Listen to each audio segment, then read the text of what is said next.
by Professor Kaare Bonaa from Norway. It's about the NorStent study, a comparison between new generation drug-eluting stents and bare metal stents. Good morning. My name is Kaare Bonaa, and I'm working at the St. Olav University Hospital in Trondheim, Norway. And I am the principal investigator of the NorStent study on the long-term effects of new generation drug-eluting stents versus contemporary bare metal stents on mortality, morbidity, revascularization, and quality of life. I have no disclosures. Now, the European guidelines on myocardial revascularization recommend that drug-eluting stents should be used by default in percutaneous coronary revascularization. On page 17 in these guidelines from 2014, it is stated that compared with bare metal stents and early generation drug-eluting stents, new generation drug-eluting stents have also improved safety outcomes, including death, myocardial infarction, and stent thrombosis. However, if we look at the evidence in favor of newer drug-eluting stents over bare metal stents, the evidence is not as strong as has been thought. And the following research questions are therefore unanswered. What are the long-term effects of contemporary drug-eluting stents versus bare metal stents on mortality, myocardial infarction, revascularization, stent thrombosis, and quality of life?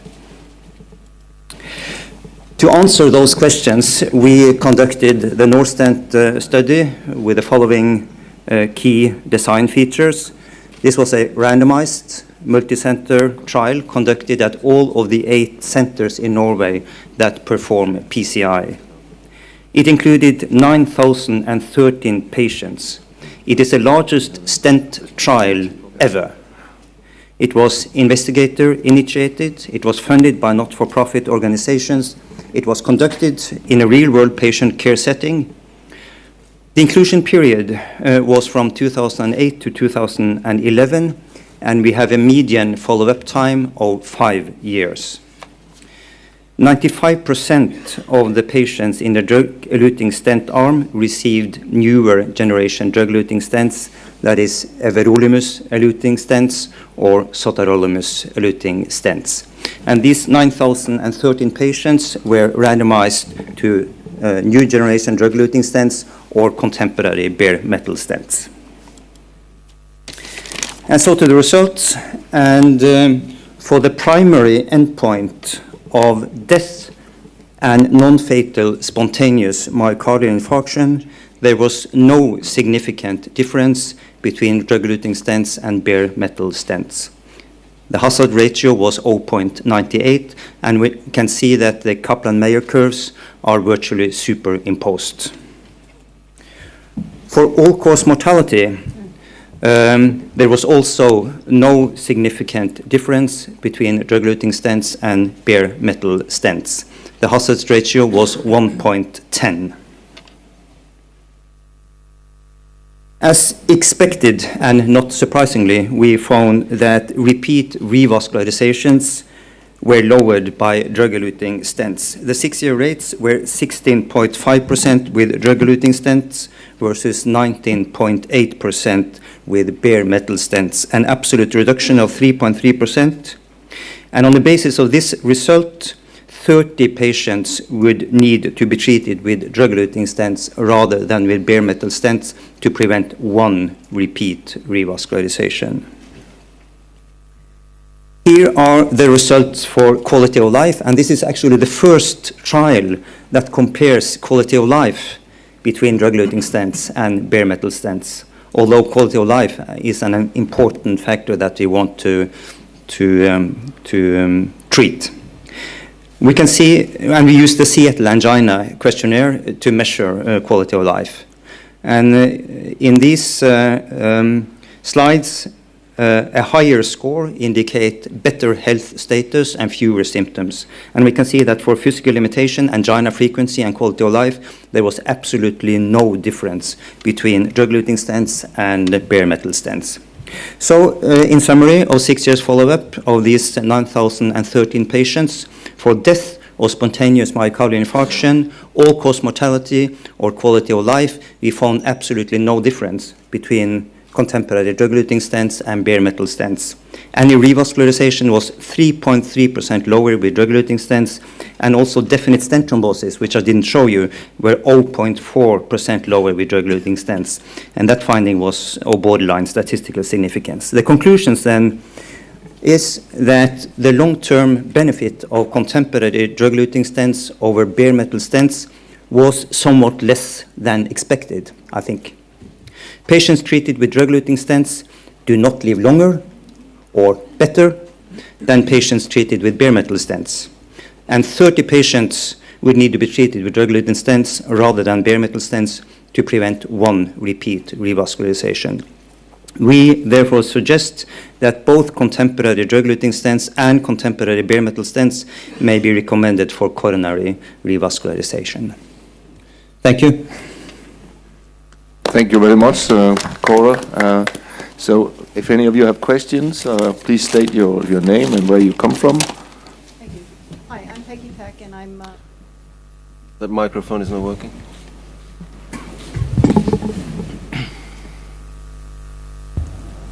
Hi, I'm Peggy Peck. I'm with MedPage today, and I'm wondering, in your opinion, do you think these findings may increase the use of bare metal stents because there appears to be so little difference? I think it might increase the use of bare metal stents to some degrees. We know that there are patients that might benefit from bare metal stents because they have a tendency for bleeding, or they might undergo non-cardiac surgery in the near future. And those patients that cannot use dual antiplatelet therapy for a long period of time might benefit from bare metal stents. I think what the study shows is that bare metal stents actually remains an important option for PCI for some patients. And it shows that it is safe to treat patients with bare metal stent, and of course we also shows that it is safe to treat patients with drug-eluting stents. Yes, please. Yes. Hi, Shelly Wood with TCT-MD. The conclusions are that this is two contemporary stents, but the trial started many years ago now. How contemporary are the stents in the trial? How modern? Well, as I said, the drug-eluting stent group, 95% of those patients received stents that we are still using today, everolimus eluting, drug-eluting stents, or sotarolimumab eluting stents. So these are stents that are in daily use, actually. And when you present this information to patients, what do they choose? Well, these results are so new, we haven't actually had time to talk to our patients about it yet. I think this is a good point because, of course, a new revascularization for a patient is also could be a problem. So I think you have a point there. You know, we have to tell our patients that there's not a big difference between these two stents, advantages and maybe some disadvantages in a few patients with shorter platelet therapy, but there will be more re-interventions for patients. Got time for one more.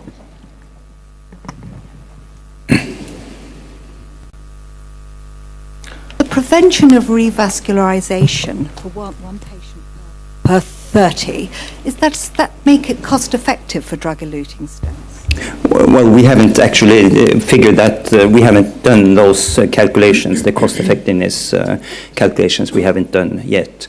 But the numbers needed to treat, which we found was 30, and that's actually higher than what I think most had thought. I think the figures I've seen before was about 15, that you had to treat 15 patients with drug-eluting stents in order to prevent restenosis.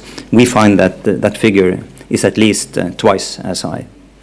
But of course, with the drug-eluting stents, you get fewer rehospitalizations and less need for repeat interventions. So that would tend to balance the stent cost, I think. I'm sure this will create a lot of discussion. This is one of a headline-grabbing presentation, of course. In the discussions, we'll find out where the value is, and I think I like the question: what do we tell our patients? Because that is, in the end, the essence of the trial. I'll point out that Stefan James will do a discussion of the presentation in the hotline session, a very balanced discussion where in the end he points out that still drug-eluting stents are doing better. It's a bit unexpected, the dimension of the benefit, but they are doing better. They do less revascularization. They provide less stent thrombosis.